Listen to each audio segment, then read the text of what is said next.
Chers amis et chers ennemis, bien sûr, ne les oublions pas, ceux-là, ils sont tellement précieux.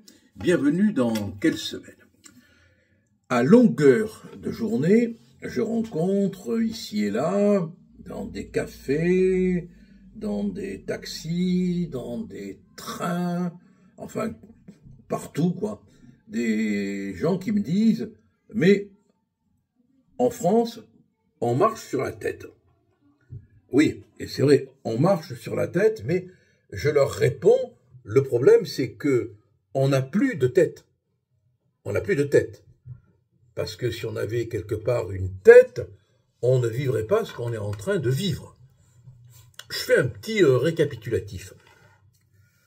On a un ancien président de la République, la presse s'en régale, qui a à la cheville, comme une étaïre d'autrefois, un bracelet électronique. Bon, c'est une décision de justice, elle est définitive, ça ne veut pas dire du reste que les juges ne se seraient pas trompés et que l'histoire judiciaire ne rectifiera pas un jour ou l'autre, peut-être, je ne dis pas que ce sera le cas, la décision. Mais vous vous rendez compte de l'impact que cela produit chez les jeunes des banlieues ou d'ailleurs, à qui on met un bracelet électronique. Ils sont comme un ancien président de la République. Alors, sans entrer dans le bien fondé de la sanction, on se rend compte à quel point il y a une espèce de désacralisation judiciaire.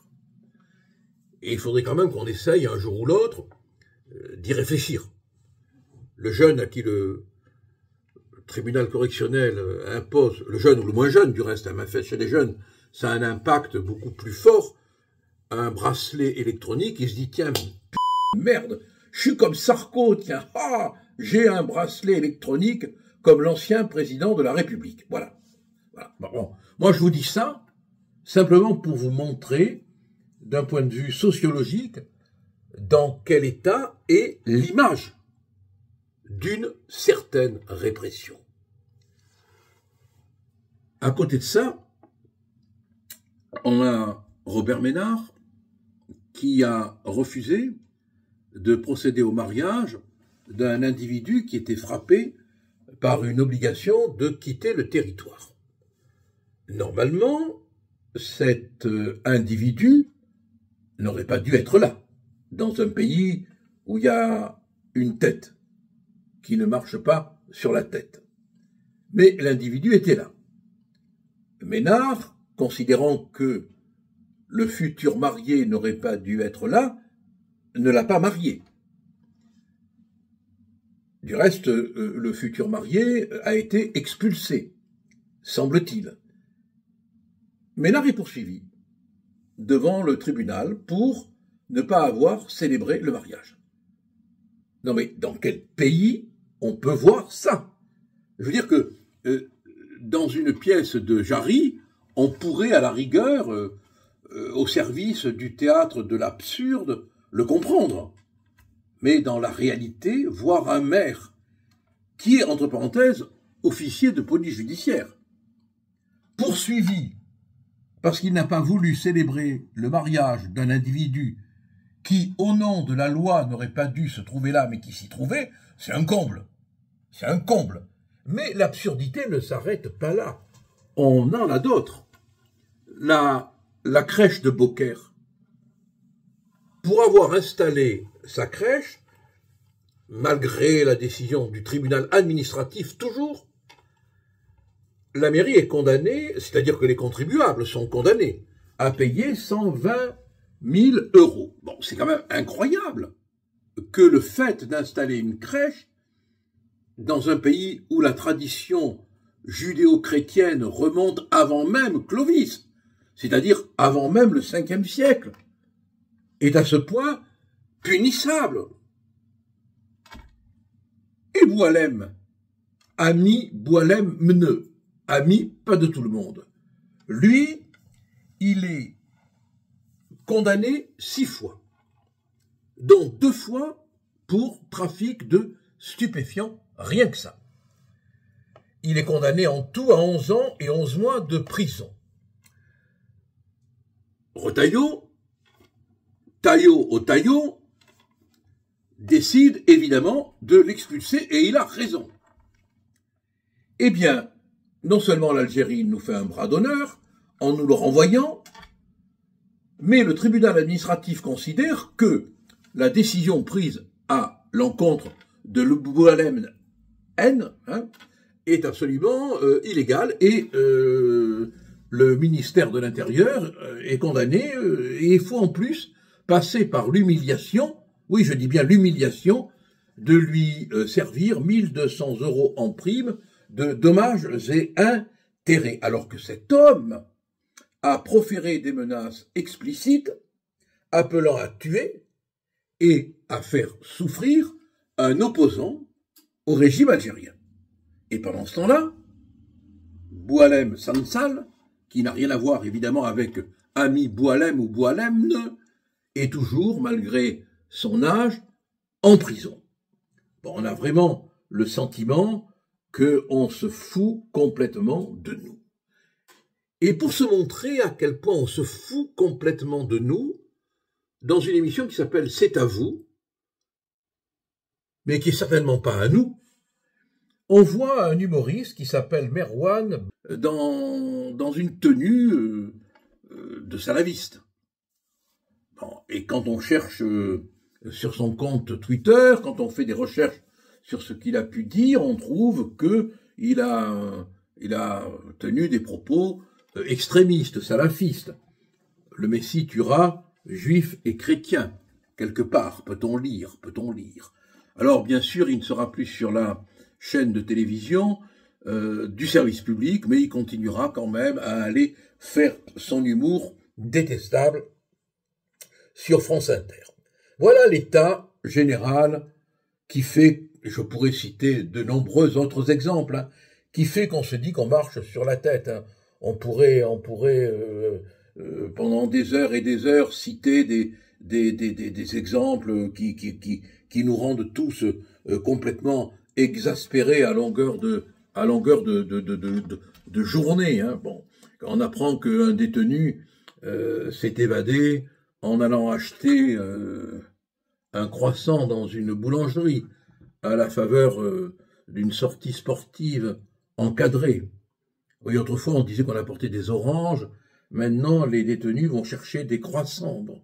Oui, on marche un peu sur la tête, mais moi je pense qu'on n'a plus de tête. Alors, d'où viendra la solution? Bon. Et pendant ce temps-là, on a à l'Assemblée nationale